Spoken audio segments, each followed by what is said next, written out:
Everybody, and welcome to another episode of the Inside Out Culture podcast. And today we're answering questions, and we're doing it in the same country. I mean, we're not far away, Kath. I'm in kind of I think you're in North London. I'm Yes. near St Pancras, King's Cross Station. I'm heading out to Cambridge today. You're all Oh, we're just stomping miles ground. away. Yeah, yeah, yeah. Yeah. Hoping to get in the same room soon, but it's Yes. progress. Yeah.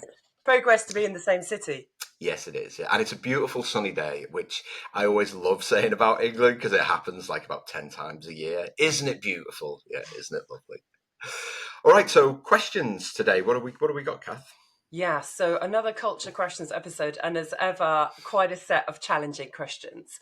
And as much as we will give our thoughts and reflections and hints and tips, as always, it's often about rethinking the question, challenging, understanding the framing of the question, because culture is so broad, we often try and narrow it down to a yes, no, right, wrong, what do I do?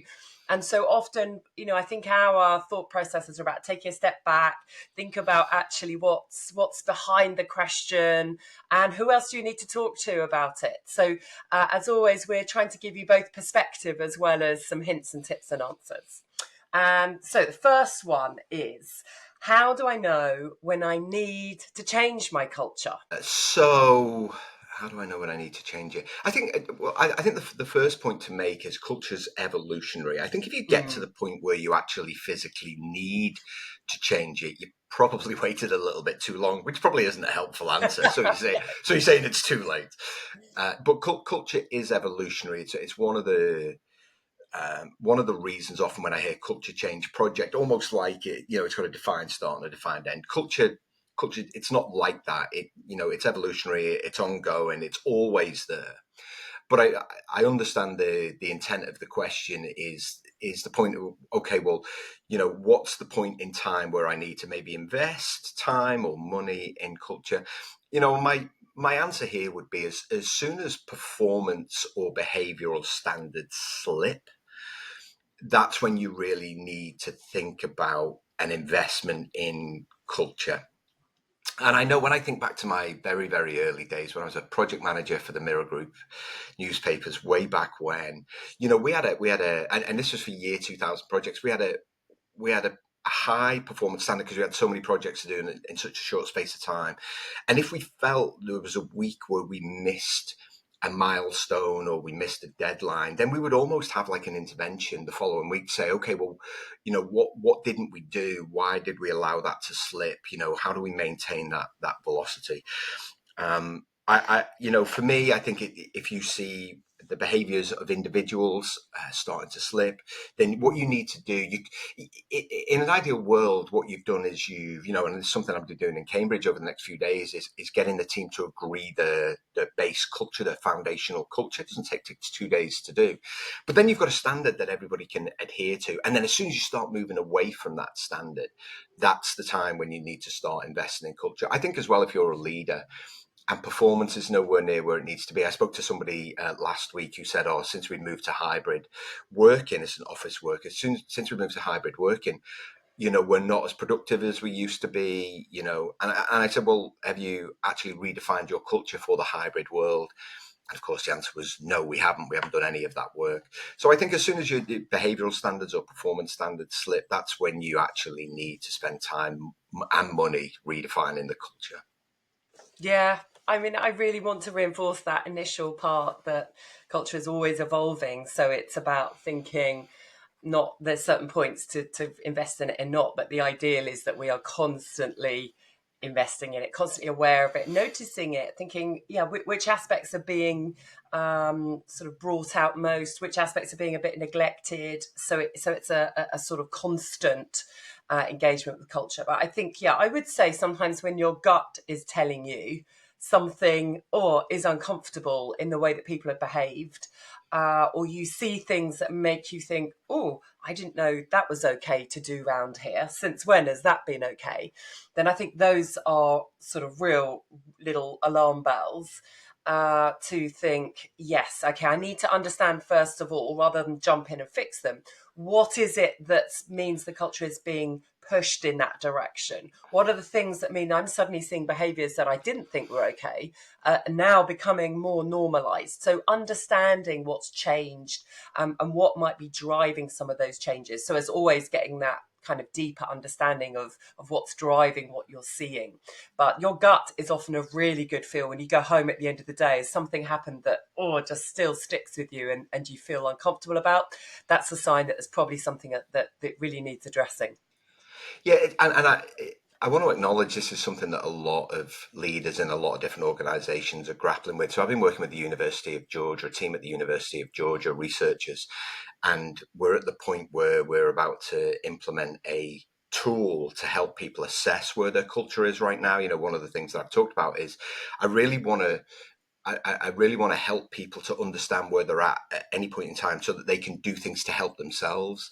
So once that tool's available, we'll share it via the podcast, so at least it gives leaders that insight. Okay, next question, Kath. How can I help me and my team to reflect and take a step back when everyone is flat out and has back-to-back diaries, back to back, and it's not acceptable to do the work expected of us? It's a tough one, Kath. That's a tough one. It's a very current, topical. Mm. It's the sort of thing I've heard from more than one person as well, and we get trapped into these cycles. So, first of all, take a step back yourself, and well done for Yeah. highlighting that something's necessary here. That time to reflect. The danger is that we've got a sort of short term way of working here that is going to damage us in the longer term. So if we keep going like this, we'll get less done. If we don't take time to reflect, we won't notice the things we could do better, or how to support each other, challenge each other, innovate, evolve. So I think you need to role model it first of all. And well done for recognizing it. So show how it can be done. I don't think it's about masses of time. It's often the quality of time. Sometimes if you're having a team meeting, actually starting off before you dive into the agenda, start off with a question that is a reflective question. What's the thing you've learned in the last week? What's something that you've noticed from the clients we're working with? What trends are you seeing? What are you feeling about what's working well in the team? So adding some reflection questions into existing meetings, not making it an additional meeting, I think is important. And then getting clearer on priorities is the thing that will help with this, Mm. so that we're spending time on the stuff that matters. And if we do say we need a bit more time to reflect, then what's coming out of the diary? We're very good at really being clear about what's coming in, and then if something comes in, something's got to come out. So clearer priorities, clearer priorities. Could you do something another way? Are you all needed in the same meeting? Those sorts of questions. But actually put the reflection time in, put it in first. Don't think of it as something extra to go in at the end. Actually, you need this to do your best work, to come to the work with a mindset that is fully thinking rather than reactive. So again, a mindful moment in between those back-to-back meetings. If you're online, make sure you have ideally 5 minutes.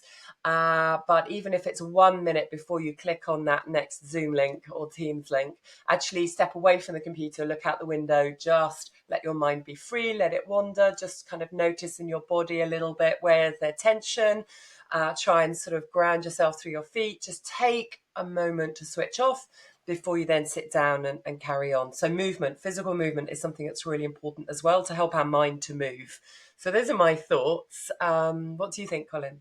Yeah, I think that's great. I love the mindful moment, Catherine. That's really great advice. If you find yourself on endless video calls, so Zoom fatigue is a real thing. I spoke to the lead researcher on this at Stanford University a couple of years ago, and there are so many issues with sat in front of a laptop, sat staring at a camera, not least how you think of yourself when you've got a little picture of yourself in the corner.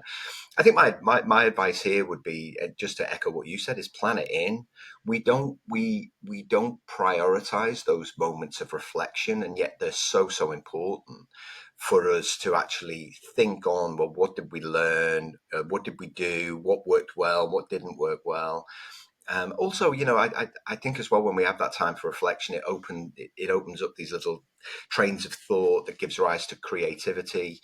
And I think there's this sense that we have to be always on all of the time. And if you're one of those people that's got back to backs, which I think is just an insidious practice that organizations have got found themselves in, is, look to make your meetings 20 minutes long instead of 30 minutes, 40 minutes long instead of 60 minutes. If you put in 60 minutes, you'll fill it. But also, if you make it 40 minutes, you can keep it really tight. And then what you find is you end up with 15, 20 minutes in between meetings to have those moments of reflection, to have those mindful moments to kind of, ground in and breathing exercises. Anything that you can do to prioritize your productive time, I think is a great thing to do. And when you have those gaps, whether it's 5 minutes or 20 minutes, don't leap into the inbox. Don't just look at your phone. Yeah, use those productively. And that might be to have a break, or it might be to work on a piece of work. I think part of it is very poor email practice that we sort of get sucked into, or we've got lots of windows open, or we jump back into LinkedIn. So there's something about also just being quite conscious of not letting those moments leak in, because we can feel we're back to back and really busy, but actually we've also looked at our inbox 20 times in the day, and we probably only needed to look at it five. We've looked at LinkedIn 20 times, and we only really needed to look at it twice. So I think there are some things there that we're not always good at being quite honest, but about, and they really do affect our productivity. So tightening up some of that as well.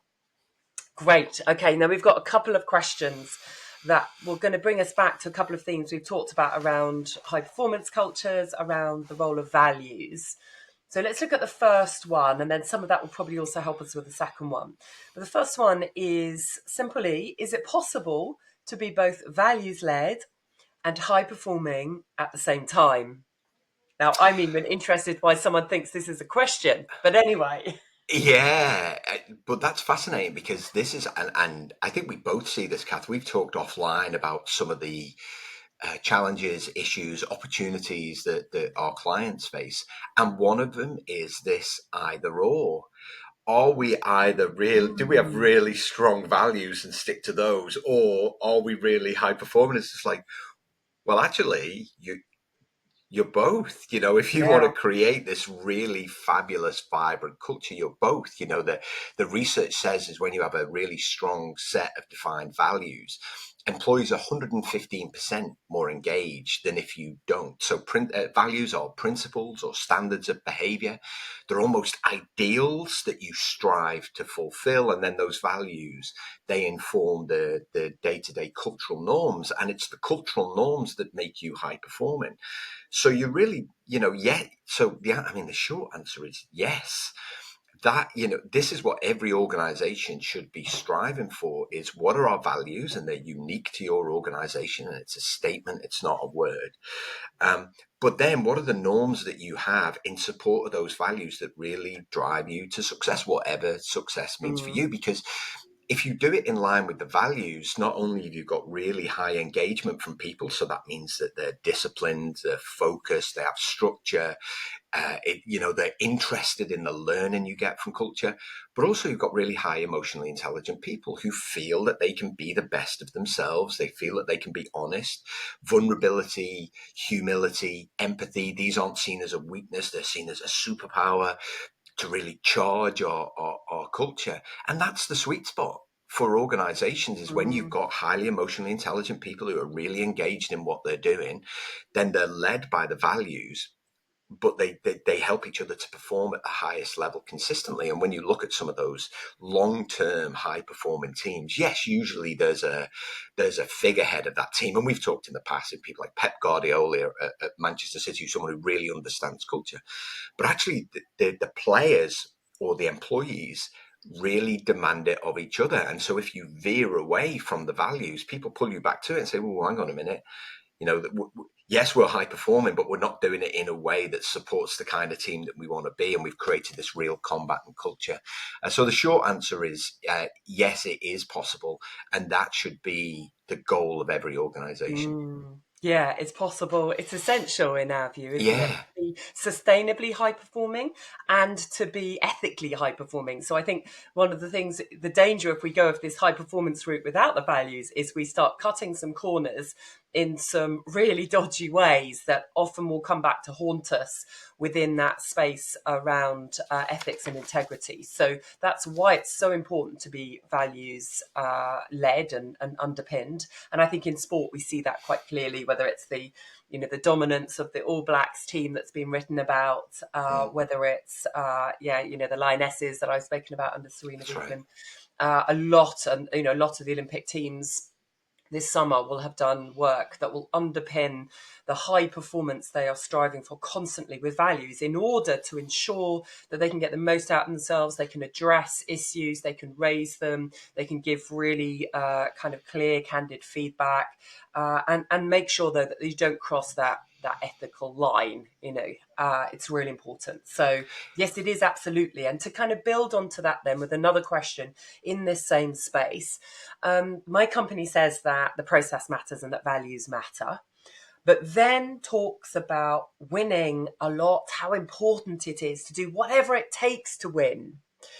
So, how do I kind of manage these two things that seem to cancel each other out? And Yeah. this is where I see sort of companies do get in a bit of a muddle almost about understanding what it means to focus on the performance process, not just the results, because there's so often, the language revolves around results all the time. And there's a sense that talking about winning, being competitive in itself drives performance, which, I really unpick. Part of my book is unpicking this to think that there's a danger that some of that can drive actual, almost self sabotage, competition instead of collaboration. And so, yeah, I mean, my sort of first thoughts are to start getting a bit more clarification about what is it we're trying to win, because I find it's used very loosely in organizations as if we talk about winning then we'll have high performance, and that's really quite a sort of simplistic a misunderstanding of what motivates people to do their best work. So start to kind of just go, what is it we're trying to win, and make sure that when we have that language and that focus, it's on something external. So we are trying to compete against others in the market, perhaps. We are trying to do something that improves our market share, for example. Not we in marketing are trying to win against those people in the sales department in hitting our targets. That's when it gets really dangerous. So for me, there's something about clarifying and calling out that language a little bit to make sure that this winning stuff doesn't seep into actually creating quite a toxic culture. But for me, this also shows the leadership is potentially in a place where it doesn't quite understand yet, hasn't really thought through at a deeper level. Some of these good language I hear, process matters, values matter, but aren't living it. So leadership development, I think, is probably also crucial here. Yeah, I think you said in your book as well, Kath, the long win. And if you haven't got the long win, you should definitely grab a copy. Um, the more importance you place on winning, the more debilitating losing becomes. And I think that's a really good point, because certainly in my experience, when it's win win win win win, when you don't win, either it really drains the motivation, it really drains the morale of everybody, or else we amp up, and you mentioned that toxicity, we amp up the Mm, language so it becomes really combative, and you start demanding more of people, and then it undermines the kind of collaborative nature of the way that we work in order to achieve those results. And so I think everything that you said there is absolutely spot on. But I do want to say that winning in whatever concept, whatever it means for you, is important. But there's a right way to win. yeah, yeah. Interestingly, as we record this, England have just performed really poorly at the European Championships, which of course is the only thing that everybody wants to talk about Which in might not be the England. case by the time this comes out, obviously. Yes, They well, yeah, might yeah, have yeah. redeemed themselves. Hopefully they've won it. But we've talked about the fact, Gareth Southgate talked about the fact that the players care too much, and somebody said to me, "Is is it possible to care too much?" I was like, "Well, yeah, it is, because what you can do then, what you do is you really care about the result to the point where you stop taking Mm, risks, and you kind of lose that." sense of, well, how do we work together to achieve this? And you place all the emphasis on yourself performing at the highest level, and it undermines kind of the collaborative nature of teams. So yes, it's important to keep, whatever winning means for you, it's important to keep that front and center, but recognize that the only way to achieve that goal is by working together in line with a set of values, a standards, as we just talked about, Mm. because it's only when we work together that we can achieve those goals, particularly in a team environment, obviously. One of the concepts missing for me from sort of that question and the traps we get into culture in organizations is the lack of learning here. So Mm. it's the learning piece that over time is going to help us to win. And that brings us back to the process though. Are we improving every day? If we can really focus on that, the results take care of themselves, but we leap ahead. And so I think for me, really bringing managers, leaders, colleagues back into our team meetings. What are we learning this week? What are we going to do better than we did last week? Keep that language going. That's where sport has gone now. In trying to win, it focuses much more on learning. And that, again, that's Southgate's response. It's the players, isn't it? What are we going to That's right. learn from this game? Not just thinking about the results, but what actually is happening. What are the things we're going to improve? And that creates that momentum that's going to give you the best chance of winning over time, given there are Mm. lots of uncontrollables. Well, that's a good segue to the next question then, Kath. So if you have a budget for culture, what's best to spend the money on? Away days, training, what would our recommendation be? So it's a really great question, and I hope that more organisations are investing in culture. For me, it's about coming back to that point you talked about, where you've clarified what's important for your culture, what you want to become as a team, as an organisation, and to then think, well, what's the gap? What do we need to develop in order to get there? And that's where you spend the money. So I don't think there's a right answer. I think any of these things, development, time together, social time, and away day, all of those things can be useful. All those things can actually be a waste of time as well.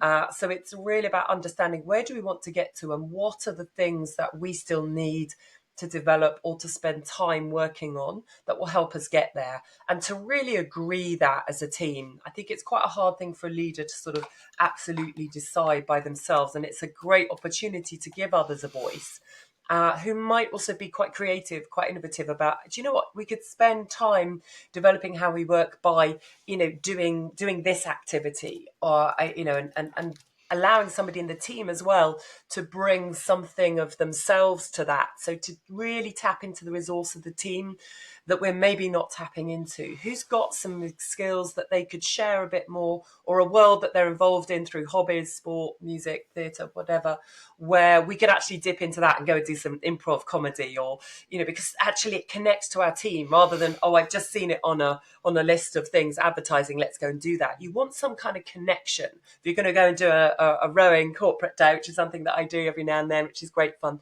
you want it because it connects to the team in some way. Like they live and work in Cambridge and see it on the all around them all the time. Or actually there are people who have been rowing, or there's a sort of, people have read the book, will it make the boat go faster, and they want to sort of use this metaphor. So it needs to be meaningful, is my thought, and quite creative. It's an opportunity, isn't it? What do you think? Yeah, creative. It needs to be something different. It's an opportunity for us to showcase our work here, Kath, because people who have budget for culture, they typically hire people like us to do something different, and I'll Mm, be in Cambridge for the next 2.5 days working with a team on doing that.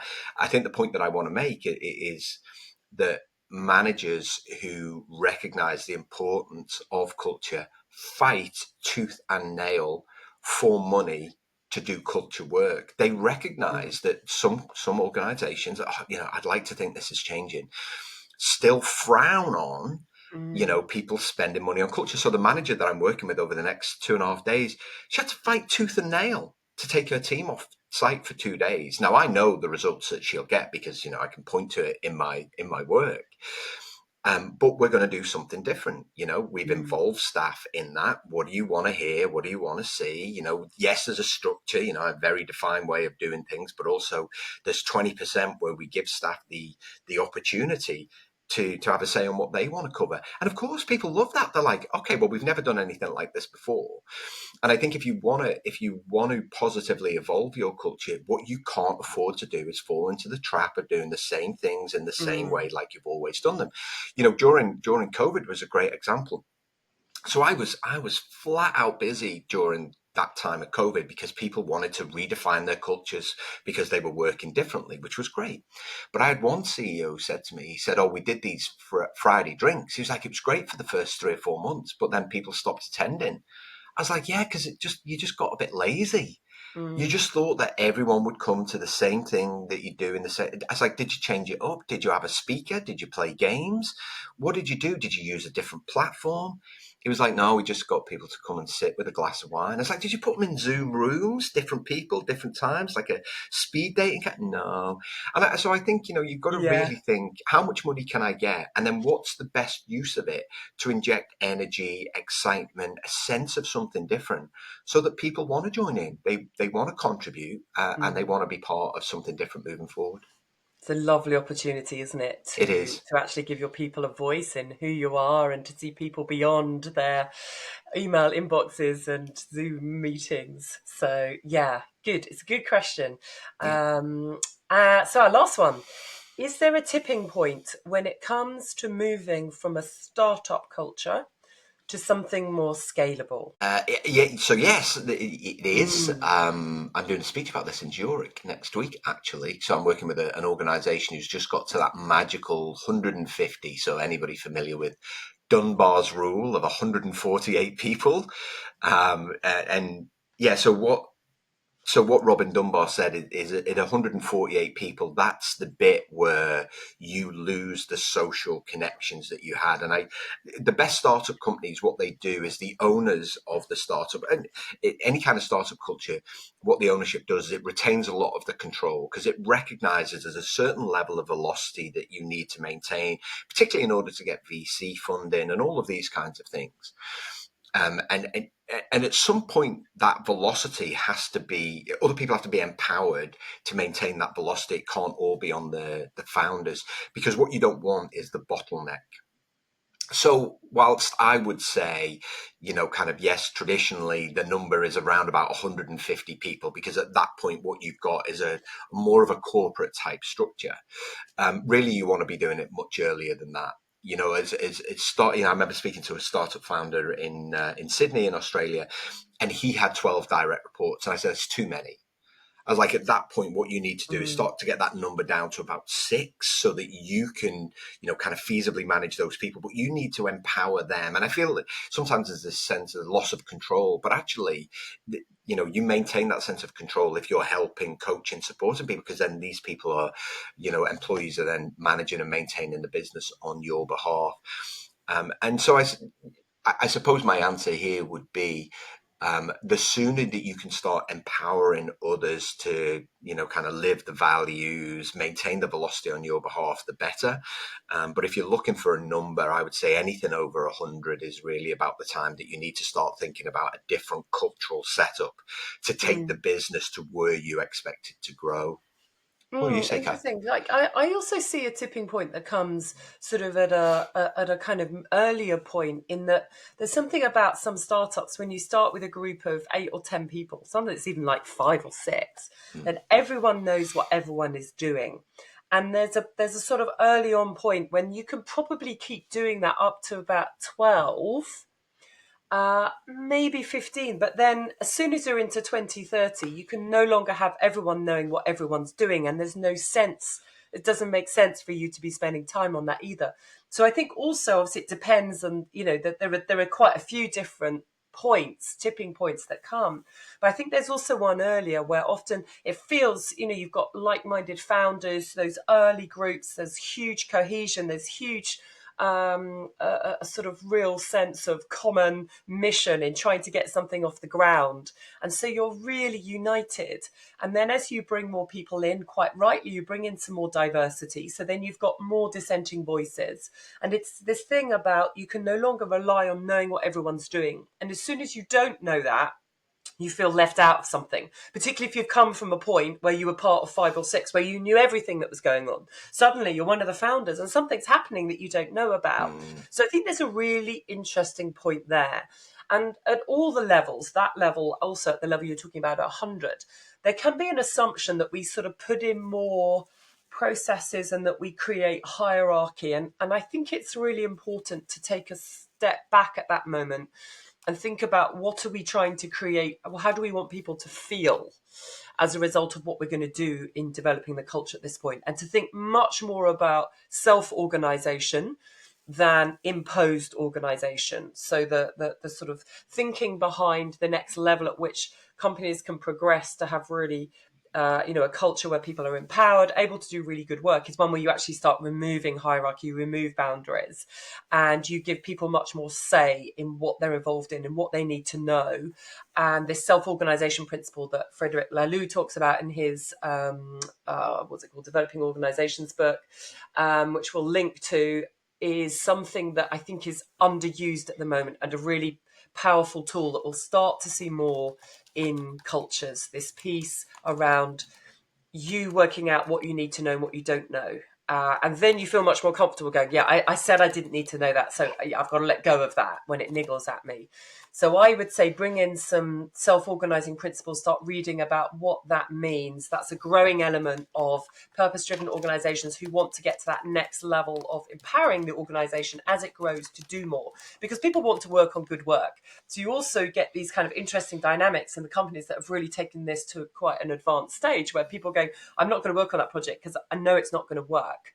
So I'm going to put my time on this project. And that's really valuable, because often at the top you can't see that. And you're so driven by this sort of sunk cost bias. We put money into this, so we're going to carry it on, something we talked about in a previous conversation, that some of these self-organizing principles really help us to kind of go, do you know what, that isn't working, let's shut it down now, rather than doing it because we said we'd do it and killing it and taking it to the bitter end and losing a whole lot of money and motivation of people in the same process. So my thought is to start really getting more self-organizing principles into your culture as you grow. Fantastic. Just a reminder to everybody, if you've got a question, we'd love to hear from you at insideoutculture@gmail.com. And it can be absolutely anything. We don't mind at all. We'll go away and research it. But for now, another great session. Thanks so much, Yeah, I'm Kath. just about to get diggers going outside. I don't know if you can hear them, so it's perfect time to stop. Perfect time. All right. Thanks, Kath. See you soon. Bye.